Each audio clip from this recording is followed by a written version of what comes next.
All right, it's time to talk basketball. I'm Jose Salviati, editor at thepeachbasket.net. He's Steve Purciello, a longtime educator, vice principal, high school basketball coach, and athletic director. And this is the Shot Clock Pod, the best 15 minutes of NBA random thoughts online anywhere. This is your first time listening. Welcome. We're glad you found us. This podcast was born out of the content in Steve's 13 Rules Random NBA Thoughts articles, which he publishes weekly. Steve and I have exactly 15 minutes to discuss what's on his mind around the NBA. Today, we'll discuss his latest 13 Rules Random NBA Thoughts article, where he shares his thoughts as the NBA playoffs continue in the 2024-25 NBA season. But before we get started, I want to share again that one of our very own creators, John Camacho, has written a book along with Zach Hamilton called Sports Chaos. The book explores the reasons behind expert business, legal, and moral decisions. It'll be available on Amazon now starting May 21st. So it got pushed back a little bit. It was going to drop the 15th, but now it'll be available the 21st. And it is available for pre-order. You can just go to thepeachbasket.net to get the link. And the site, or pardon me, the book does include a discussion on the chaos that ensued this year with the Luka Dončić trade. So it's a really relevant and a good read. With that being said, Steve, are you ready? Ready. All right, let me start the timer now and let's talk basketball. We start with sad news out of the East. If you are a Boston Celtics fan, the Knicks took down the defending champions. So I got to ask you, does that make them, the New York Knicks, the favorite in the East? I guess they're a slight favorite. That's an interesting series because Indiana just gets everybody going. They go full tilt. They're tough to defend, and they're very unselfish. They move the ball well. And if the Knicks run into the good Halliburton, they got a problem. If they run into the bad Halliburton, they'll be fine. I guess if you're the Knicks, your plan would be to stay close and then give it to Brunson in the fourth quarter. Right. Get out of his way. So I would think they're the slight favorites. It'll be an interesting series. The one other thing to look at is, and this could be over a long term, over 7 games, but Indiana pressure, they pressure more and they try to wear you down. The Knicks aren't a real deep team. If that's successful, Indiana will have the Knicks will have some problems as the series goes on. That would be the one thing. But for the Knicks, and I think I wrote it yesterday, I think the big thing for them is they've got to get two of the other three contributing, meaning Bridges, Anunoby, and Towns. Two of those three need to have a good game for the Knicks to win. And one of the negatives, if you see, and he made some of them, but if you see Josh Hart starting to shoot threes, that tells you that the offense isn't moving and they're struggling. And that's not a good thing for the Knicks to go through. You don't want, if you're the other team, you want Josh Hart to be the one that shoots. Those are things to look at. But I'm curious if they do, if Indiana is able to wear the Knicks down. If they're not, I look at the Knicks as the better team. Yeah. It's interesting you called out the two sides of Tyrese Halliburton. In the 4 Cleveland wins, he scored 31, 11, 19, and 22. In the 1 Cleveland loss, he scored 4.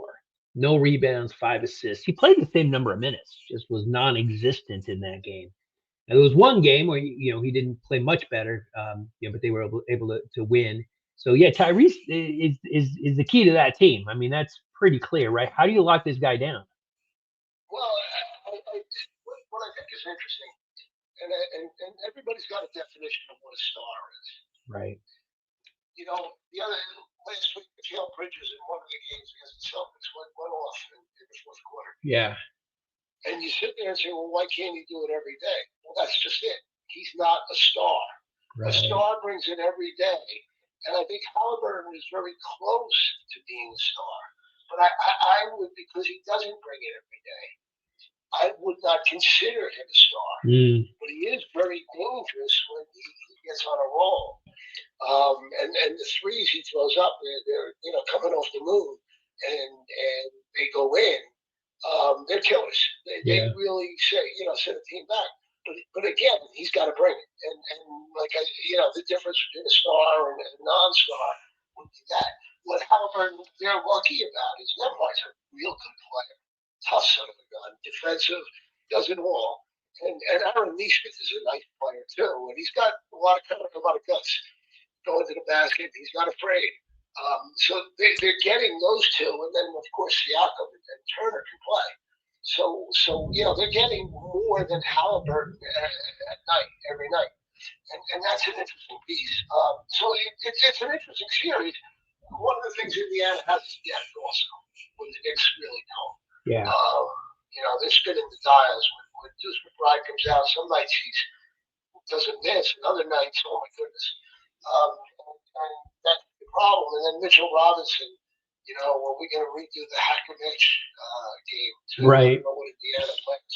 But those are all things that are interesting. But I still kind of lean towards the Knicks. Okay. All right. Let's hope that New York is left standing if the Knicks get past the Pacers after what they did to get into the Eastern Conference Finals. Mayhem on Madison Square Garden. But let's talk about the West now. You called it a tale as old as time. Yeah, well, at least that's how I refer to it. And the older champ, you did this too, right? Versus the talented upstart. That's how you describe the Nuggets versus the Thunder. Then you picked the Thunder at home. You picked talent over experience. Why do you think the Nuggets are going to win it? I mean, pardon me, the Thunder. Everything's running for the Thunder being home. A lot out of Williams. And Shea is good. I just think Oklahoma's got more talent. There's a benefit for Denver because they got a 2-day rest between the 6th and 7th game. Right. And they're a team. Another team without a bench. Jokic, and I know Shea will probably get the MVP. Let's be honest. Jokic is the best guy in the league. Yep. So unless Jokic really goes off or somebody else finds it, I don't see it. I just don't see it. It's a great story. Jokic is just, like I said, he's just great. So I just, like I said, Oklahoma comes at you.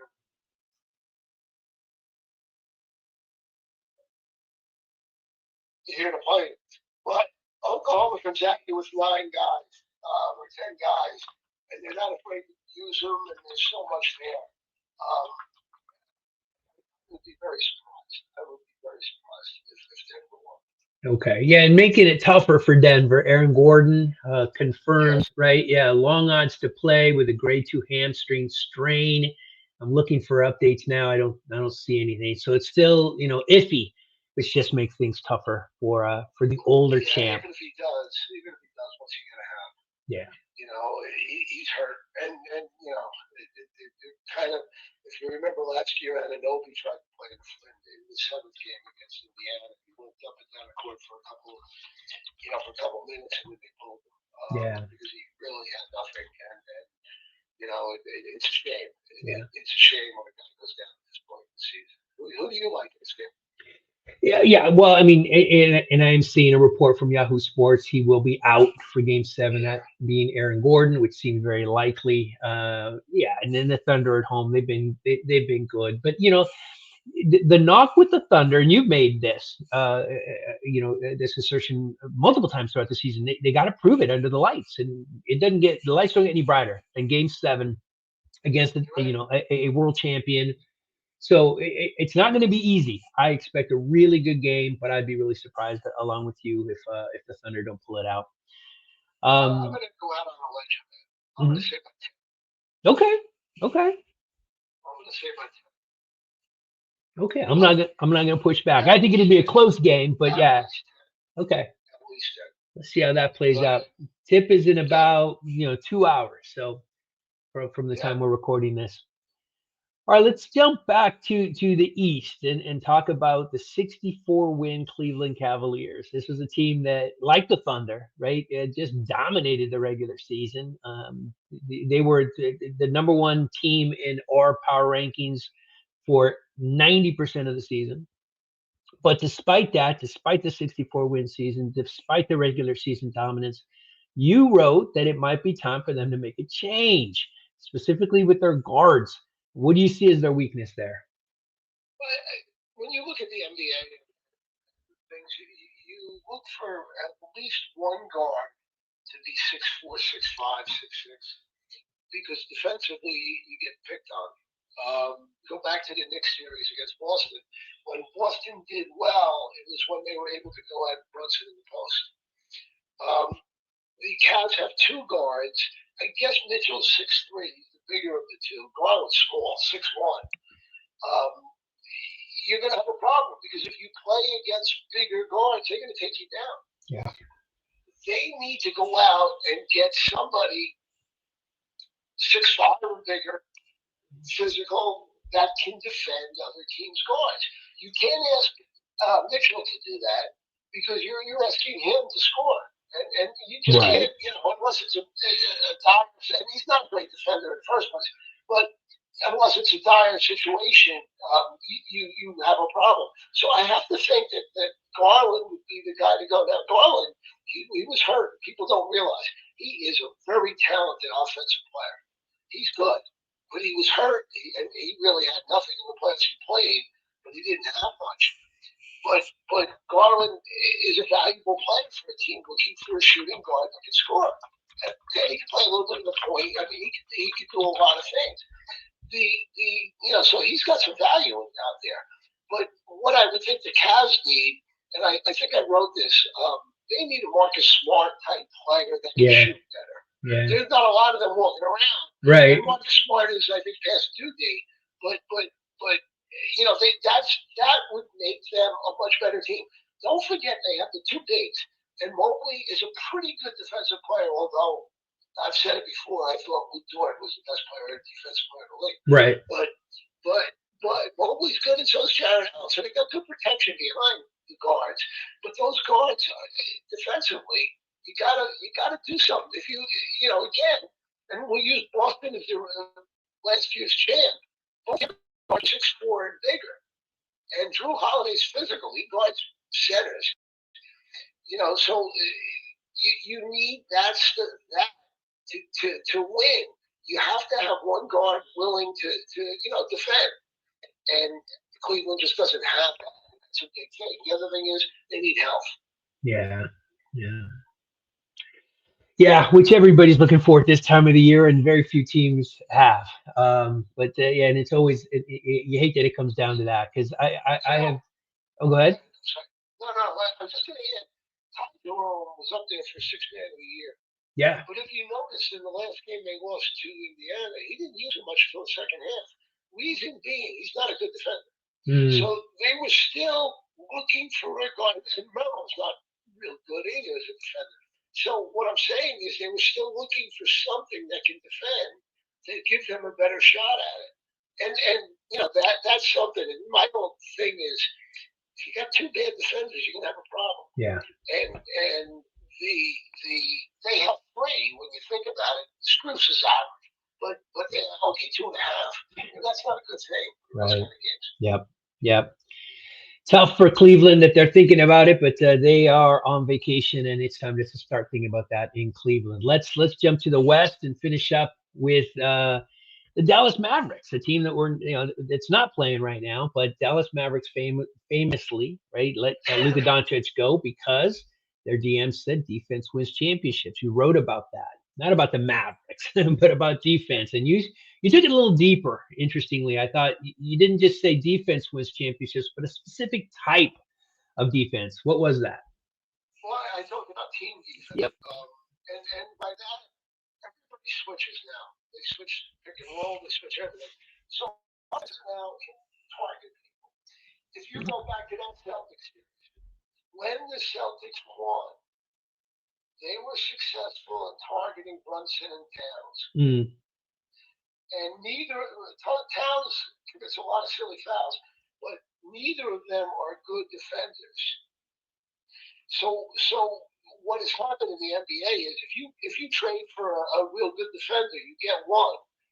you're still not going to be able to get away with him only guarding that great offensive player because teams target. Right. And so what you do need is a decent team that can rotate well and defend well. Now, the Knicks game in the last game the other night was very interesting. If you remember, something's very clear. When Jaylen Brown got the ball in the corner wide open, he dribbled to get himself in rhythm and was going to go up into three. Mitchell Robinson came flying out there and took it away, and I think Brown turned the ball over. Think about the rotation and the ability to hustle onto people. That's part of team defense. Mm-hmm. And every team needs to be able to defend as a group. And if you can, and Boston had that, I don't think this team will be together anymore. They had 5 pretty good defenders on the court. And even when Pritchard played, he was a tough defender. And that makes it hard. If you're switching everything, you don't mind getting into a matchup that people might think is not favorable. What the NBA has become is more of a team defensive thing. Right. With different things. The last thing I'll say on that, if you really watch, and I saw Boston do it, and I saw the Knicks do it once or twice, a lot of times teams will target, let's say Brunson, and Jaylen Brown will post up against him. After the pick and roll and Brunson goes down, Brown goes down, what will happen is if the big is near them or another person is near them, they'll throw Brunson out of there. And they'll put somebody on him, and Brunson will run to recover on someone else and try to get the matchup back. Because that's how how you have to do it. Because let's face it, Brunson's a tremendous offensive player. Defensively, outside of taking a charge, he's not real good. Yeah. And he commits silly fouls as he did in the one game against Boston when he's overmatched. So the game has changed so much that you can get a defensive specialist, but you do need the other 4 guys, as the term in the NBA is, on a string. They need to be on a string and able to right. Defend as a group. Yeah. Yeah, and it's interesting because I know I'm going to take some heat here, but when the Lakers let go, I knew it was coming. But when they let go of their best defensive individual player, they got better defensively. And it didn't make any sense. But what you saw is they played really good team defense.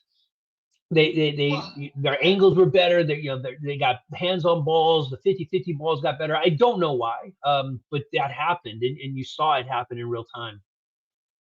There's a great theory out there on the Lakers on this. The theory is Redick got that team to play their best, defending in all during the regular season. And when the playoffs came, they had no other gear to switch up into. Yeah, I heard that. Yeah. And so while they were primed at defending, another team was playing, it's the 70th game, let's play. So that and they played hard every night.